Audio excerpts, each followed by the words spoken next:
Ladies and gentlemen, boys and girls, welcome to Season 4 of the After Hours Gaming League.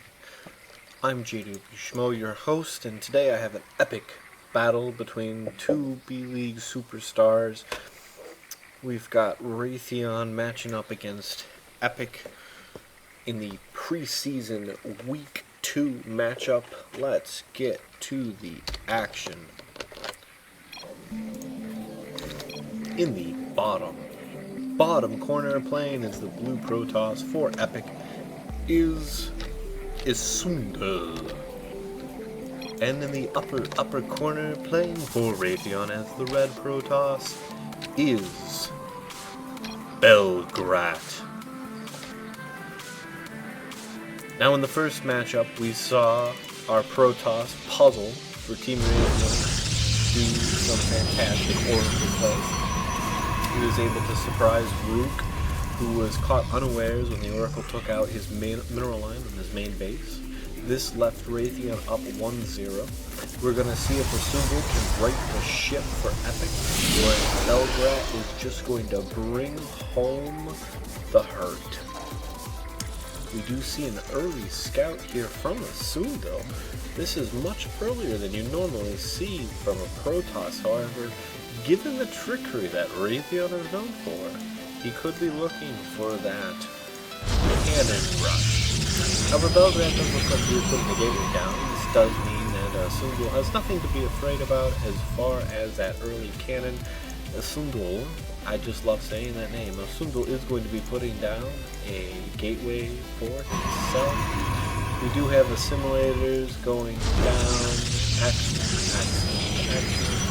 Fairly typical opening play by both parties. This probe does look like it's up to some shenanigans going off to the far left. Does look like a pylon will be going down here.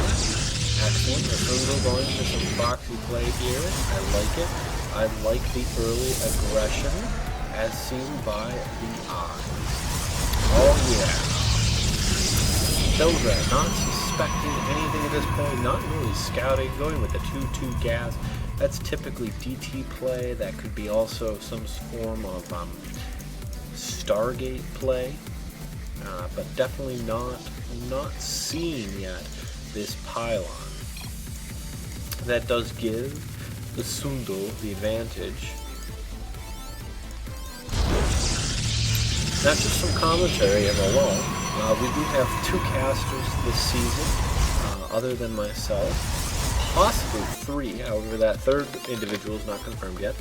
We have Nightshade, who you all well know and love, who will be doing more casting for Season 4 of the After Hours Gaming League. And we also have Fear Drag. Now both of these individuals are grizzled ancients when it comes to casting. They know their stuff in StarCraft and regularly have their own casts that are independent of the AHGL season. So we welcome them and we're thrilled to have them on board to do the casting for the rest of the matches. We're going to bring this out a little bit. We do see Belgrade laying down the double gateway. However, Asundal is going to be going for his 4-gate. That's right, ladies and gentlemen, we are going to be seeing a 4-gate. Not something that you typically see at the higher echelons of play at this point because it is relatively easily identifiable and fairly predictable. You can shut it down pretty easily with the right defense, which could be a force field, sentry play. It can also be a well-placed robo bay. I'm going to bring it in because my computer is misbehaving today on these graphics, which is unfortunate. It does look like Belgrade is aware that there are some shenanigans going on. He is going to be doing some attack. It does look like he gets the catch on this stalker. He is going to be able to do some damage. Soon he's going to lose one stalker and going down. His zealot now is also going to be taken out. Ooh, a right click on the stalker is going to bring it down. It does look like Belgrade is giving chase. This one stalker could make a difference. It does look like Asundal is going to be bringing out his 3 zealots. They're going to be going straight for the main base. Belgrade is not aware but he does get out his warp gauge in time. These zealots are going to be wreaking havoc unless Belgrade lays down photon overcharge, puts down 3 stalkers, even not a huge amount of loss there for Belgrade. He has lost, actually he hasn't lost any units. So Isundal actually finds himself just a little bit behind. Almost 500 resources behind. Quite an interesting result from that attack. Not exactly the outcome he was hoping for. It does look like Belgrade now is going to be on the offensive. He's going to have some zealots on his rear coming in. He's going to have to deal with. He's going to be going up to his main. He was expecting the force field. It didn't happen. He's going to march right up there, and he's going to try to take out zealots. More punishes are coming out. A little bit late. Zealots coming in. He's stalking now. Target fire the mothership core out. The mothership core doesn't have any energy. It's not really the most effective use of his attack. Right-clicking on the stalker, not doing the attack, not looking good for Belgrade. This attack could have been significantly more effective. We're seeing a lot of movement here on both sides. Belgrade is going to get out, and he is going to have lost a fair amount of units, bringing it almost even between the two.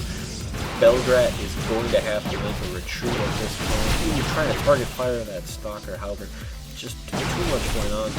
Zealots off fire. He's going to be able to take out one more zealot, but he is going to lose the stalker in the fray. Not sure that he came out as well as if he had just retreated at that point.